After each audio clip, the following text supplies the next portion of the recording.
اس لیے اللہ کا خوف کرو. جو صدیوں سے مسلمان چلے آ رہے ہیں ان کے باپ دادے لا اللہ پڑھتے, آپ ان کو قتل کر رہے ہیں. مسلم بنے, اور مسلم وہ ہے جو حضور کو اپنا آقا مانتا. بس ہم نہیں دیکھیں گے وہ کون سے فرقے کا, کس نسل کا, کس ساری باتیں پاؤں تلے راؤنڈ ڈالیں گے. جب اس نے کہہ دیا جیسا آقا کو تو مانتا میں بھی اس کو مانتا. ہمیں اس کے سوا کوئی شے نہیں چاہیے. در دل مسلم مقام مصطفیٰ آبروئے نامے.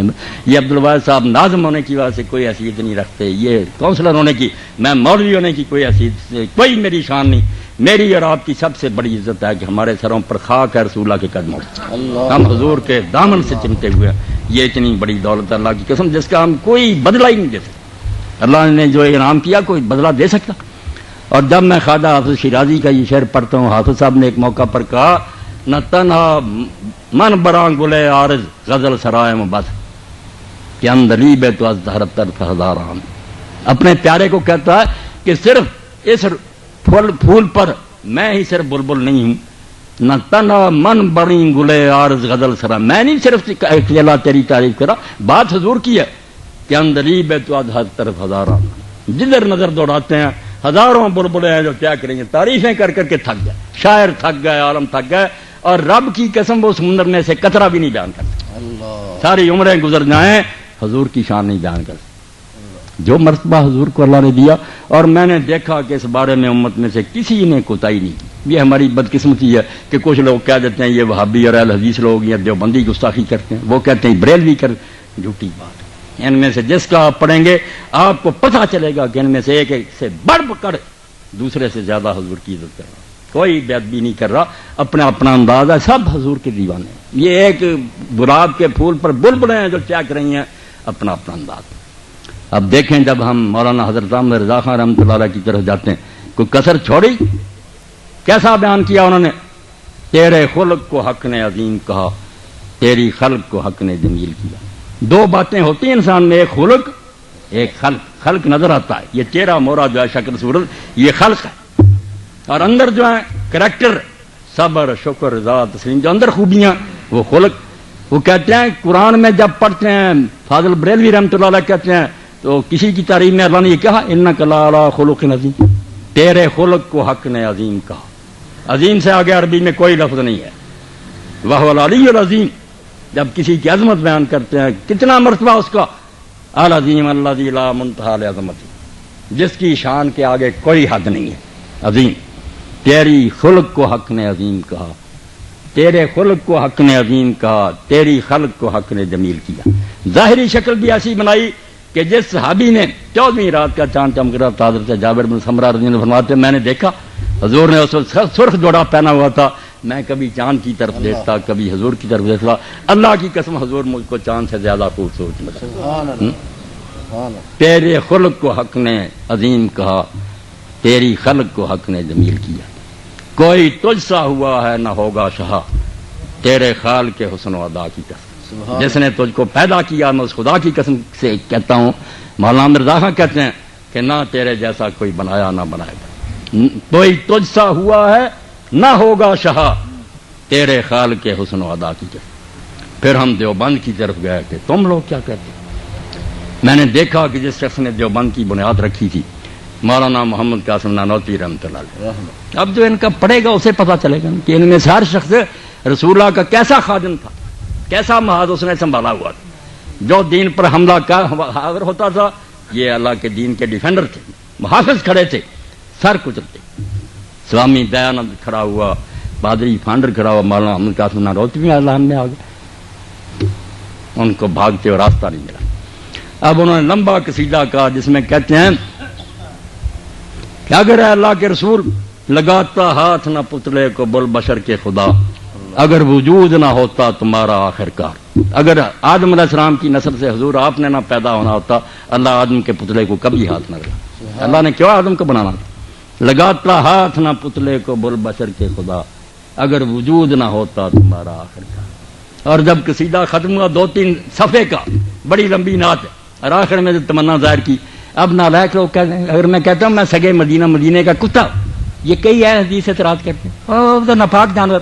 بھائی عقل کریں, یہ محاورہ ہے, جو کتا نہیں بننا چاہتا آج ہی کی بات کہتا کہ حضور کے دربار کا میں کتا ہی بند ہوں. وہ پاک نہ پاک کی بحث میں نہیں پھنسا ہوا. آپ اپنی نالائکی سے بحث میں الجھتے ہیں. تو مولانا نانوتوی رحمۃ اللہ علیہ فرماتے ہیں امیدیں لاکھوں ہیں. آپ ذرا صبر سے سنیں. میں میاں عبدالواحد صاحب کا شکر گزار ہوں, مجھے موقع دیا. یقین جانے رسالت مآب علیہ السلام کا تذکرہ میری رضا ہے. میں سمجھتا ہوں نالائق ہیں جو حضور کی امت میں ایک دوسرے کو لڑاتے ہیں. آپ کا امتی ہونا کوئی چھوٹی بات ہے. تو فرماتے ہیں مولانا پھر آخر میں تمنا کہ میں چاہتا کیا, امیدیں لاکھوں ہیں.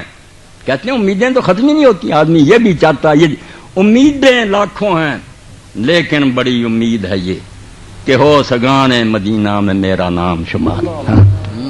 وہاں کے کتوں میں مجھے شمار کر لیا. جیوں تو ساتھ سگان حرم کے تیرے پھروں, مروں تو کھائیں مدینہ کے مجھ کو مور و مار. وہاں میری قبر بنے, وہاں کے سانپ اور کیڑے مجھے کھا دیں. پھر فرماتے ہیں جو یہ نصیب نہ ہو اور کہاں نصیب میرے کہ میں ہوں اور سگان حرم کی تیرے کتاب. مگر قاسم بیچارے کی کہاں یہ قسمت کہ یہ مدینے کے کتوں میں پھرے, میں تو ہندوستان میں پھنسا ہوں. تو پھر کہتے ہیں اڑا کے بعد میری خاک کو پس مرگ کرے حضور کے روضہ کے آس پاس نثار. میں جب مر جاؤں اور میری لاش تو مٹی ہو جائے تو ہوا مجھ پر مہربانی کرے کہ یہ میری مٹی کو اڑا جائے اور حضور کے روضہ کے آس پاس بکھیر میری مٹی وہاں پہنچ.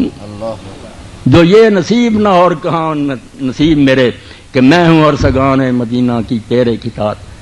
اڑا کے بعد میری خاک کو پس مرگ کرے حضور کے روضہ کے آس پاس نثار.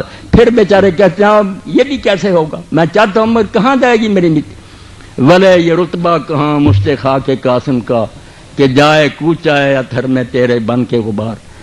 آخر میں کہتے ہیں بس اب درود پرس پرس کی آل پہ تو کہ تا وہ خوش ہو اس سے تجھ سے اور اس کی عطرتے تھا.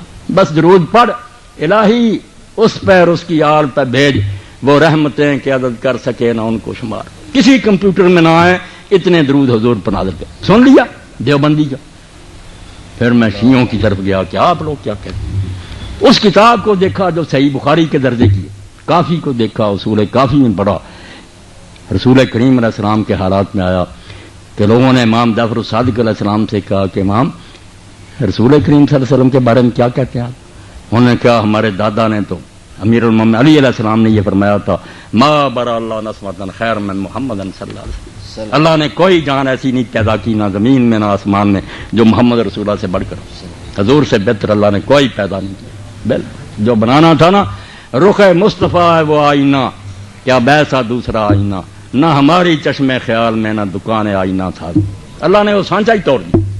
نہ آپ جیسا بنایا نہ بنائے گا, بالکل کوئی نہیں بنایا نہ بنائے گا. حضور کو بے مثال بنایا, اپنی کائنات میں ایسا بنا دیا جس کی کوئی نظیر اور مثال نہیں.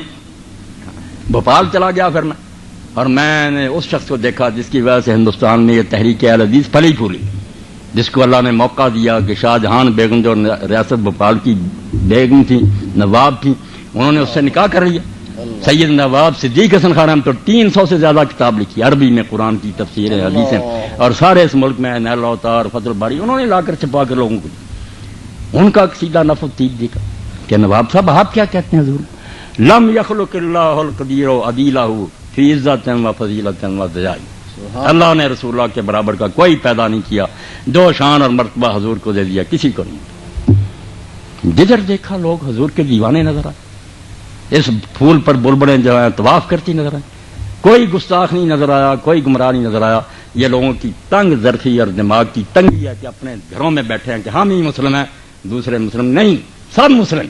آپ اس کنویں کے مینڈک کی طرح نہ رہیں, نکلے اس کنویں سے سمندر میں چلے جائیں, سب نظر آئیں گے کہ بڑے بڑے عالم ہیں, تہجد گزار ہیں, اولیاء اللہ ہے, شیعوں میں بریلویوں میں کوئی کافر نہیں ہے. مسائل ایسے ہی کسی کو جو پہنچا بیچارہ سمجھ رہا کہ حضور نے یہی فرمایا, کوئی وہی نہیں آ رہی کسی کو, نہ حضور مل رہا ہے کہ فیصلہ ہو جائے کہ آپ نے رفع یدین چھوڑ دیا تھا یا نہیں چھوڑ دیا تھا.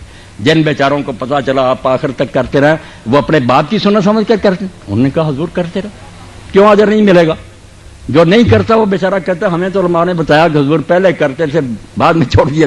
اب یہ بات صحیح ہے یا علماء فیصلہ کرتے, پھر ایک آدمی نے اگر چھوڑ دیا کہ علماء کہتے ہیں یار حضور نے چھوڑ دیا, اس بیچارے کی نیت کا اس کو اجر ملے گا یا نہیں ملے گا. اللہ ظلم کرے گا, دیکھے گا کہ اس بیچارے کو یہی خبر ملے گی. میرے حضور کا یہی پتہ چلا تھا, وہ جو کر رہا ہے سمجھ کر یہی کر رہا ہے کہ رسول اللہ کا یہ عمل. اس لیے ناراض نہ ہوں، دل تنگ نہ کریں، ایک ہی سب میں کھڑے ہیں، آپ رفع ذہن کر رہے ہیں وہ نہیں کر رہے، خوش ہو جائیں، آپ کا دل پھول کی طرح کھل جائے کہ یار ایک نمونہ حضور کا میرے پاس ہے، دوسری تصویر اس کے پاس، کوئی ناراض نہیں ہونا چاہیے۔ بلکہ اگر سفیان ابن عیینہ کی طرح کریں، میرا مشورہ یہ مولوی مان لیتے تو ہر عالم جو تھا وہ کبھی رفع ذہن کرتا، کسی نماز میں چھوڑ دیتا۔ اہل حدیث بھی اسی طرح کرتے، دیوبندی بھی اس پر آ جائے، اور اس سے کوئی اسلام نہ ان کا برباد ہوتا، حضور کی ساری سنتوں پر عمل ہو جاتا، کوئی نہیں آپ نے نہ بند کیا نہ چھوڑا۔ اسحاق ابن یوسف بہت بڑے حنفی عالم ہیں، خود مولانا عبدالحی رحمۃ اللہ علیہ فرماتے ہیں پڑھ لو حنفی علماء کے تذکروں میں، وہ حنفی ہوتے ہوئے رفع ذہن کرتے سی نہیں، اور مولانا عبدالحی لکھتے ہیں اس سے ان کی حنفیت برباد ہوگی، کیا نقصان پہنچا حنفی کا؟ انہوں نے کہا بھائی میں نے چھان بین کی ہے، مجھے یہی پتا چلا کہ حضور آخر تک کرتے، سبحان اللہ۔ میں صرف یہ کہہ رہا ہوں کہ آپ چھوٹی باتوں کی وجہ سے اس رشتے کو نہ قطع کریں جس نے ہم کو جوڑ رکھا ہے۔ حضور کو ماننے کی وجہ سے ہم ایک ہے، اس پر کینچی نہ چلائیں، جو آپ کو ملتا آپ اس پر عمل کریں، دوسرے بھائی کو بھی جینے دیں، آپ دل کھلا کریں کہ وہ بھی الحمدللہ حضور کا طریقہ سمجھ کر رہا ہے، میری اس کی کیا دعوت، بالکل خوش ہونا چاہیے۔